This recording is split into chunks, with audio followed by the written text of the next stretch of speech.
and it was covered in muck. Black, slimy, sloppy mud.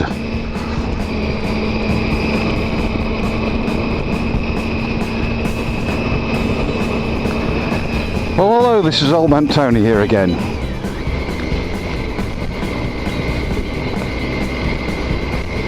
Not been around out on the bike for a while. Not since December, I think. And that'll be a week or two into December. So I couldn't delay it any longer. I just felt I had to get out of the bike. It's about 7 degrees Celsius here today, which is about 46 Fahrenheit, so not too bad, but it's a bit of a dull day, so I thought I'd just do a quick vlog. Now this vlog was inspired by a guy from Lancashire in the UK who now lives in Illinois in the good old US of A. His name, I think, is Fat Bob 740. So you guess what sort of bike he rides around the flatlands of rural Illinois. But he was telling a story dog related, and I answered in the comment to him about a dog story that I had. And he said I should vlog about it. So I thought I would. Now this isn't the dog that I own now. I own a Weimaraner, which is a very timid dog and very obedient, but I used to own, many years ago, a red setter. Don't get me wrong, this red setter, or sometimes known as an Irish setter, was a good friendly dog for most of its life.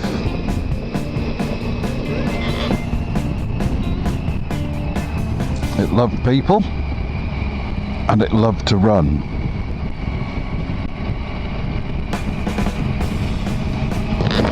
And that was the downfall. It just loved to run. If you're out walking it and you've got the confidence to let it off the lead, be walking along fine with you, and then it'd see something like a pheasant or other bird in the middle of the field and it'd just take off after it, and no matter of calling would stop it. It would carry on chasing this pheasant, trying to catch it, and just disappear over the horizon into the distance. And the only thing you could do was wait for it to come back, and it always did come back eventually when it was ready, but it wasn't going to come back on my instruction. And when I was first married, we used to live in some maisonettes or apartments quite close to the factory where I worked at the time.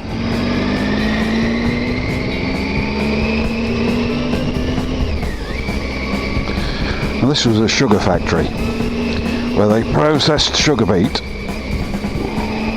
I was a bit slippy there.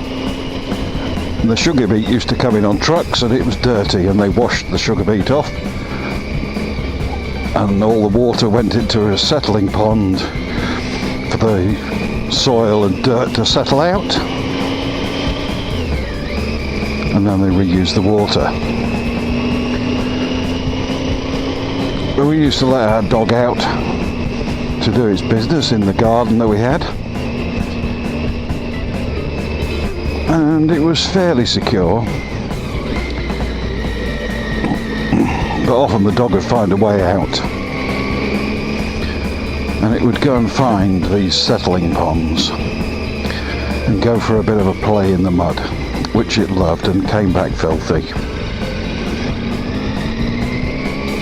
One day we were all getting ready for a night out, wife and I, got our best fine clothes on, ready for the night out. I thought, before we go, we better let the dog out, do its business in the garden. because we were going to be leaving it alone in the apartment. So we let it out, and it found a gap and got out of the garden and disappeared. Called it, it didn't come back. But we thought, oh, it'll just have a bit of a sniff around and then eventually come back and we can go out. Well, sure enough, about half an hour later, the dog came back, barked at the door to come in, opened the door, and it was covered in muck. Black, slimy, sloppy mud. Thought, oh God, the dog can't come in like that, so we better clean it off. So I got a huge bowl of water and a hose pipe, and we took the dog outside and started washing it off. And I said to my wife, you hold the dog and I'll give it a good clean. So the wife did hold on to the dog while I started washing it off. And then the dog looked like it was about to start shaking. And you know what dogs do when they're going to have a good old shake, it starts at their nose. So the wife let go, the dog went off again and disappeared into the night. It wasn't going to have any of that. And after I'd shouted at the wife and things, we shouted for the dog again, but it wasn't coming back. So after waiting for about half an hour for it to come back, and the dog didn't come back, we thought, pretty angry by then, thought, well, if we the dog will be fine if we leave it. We'll just go out and then we'll pop back later and see if it needs to come back in the house.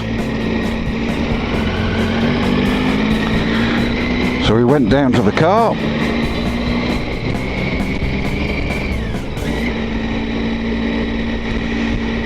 and thought, oh, I left the window open on the car. I opened the door to the car just to be greeted by the stink of festering mud and smell.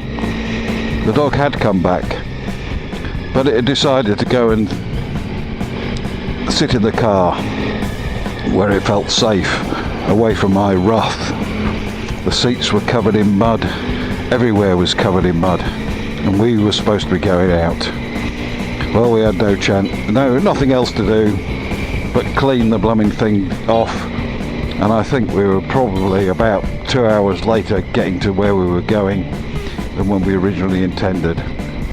But that dog was a real pain in the butt when it came to things like that. But it was always doing things. If we left it alone in the house for any time on its own, it would do things like grab hold of a house plant, pull it out of its pot and give it a good shake, and put the potting compost all around the room. It's chewed up pairs of glasses, it's eaten birth control pills. It even had a go at my wallet once and destroyed a few notes. I know the wife was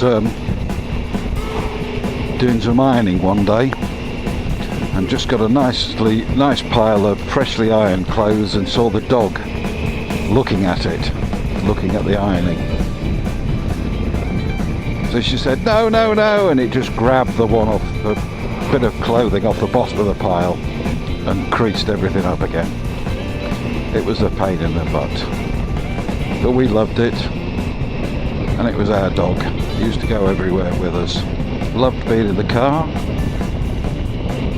unlike the dog we've got now that goes and hides when there's any chance it might be getting in the car. So that's the story of my Irish setter we called Suki.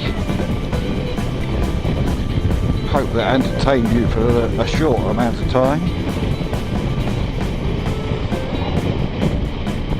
And you come back soon to hear another story. Thanks very much if you made it this far. I really appreciate you coming by and watching my video. If you like what you see, please subscribe so you get to know when there's another one coming along. And most of all, please tell me in the comments down below about any of your experiences with dogs. Love to hear them, or even better, do a video response. So again, thanks for watching. This has been Old Man Tony. Goodbye.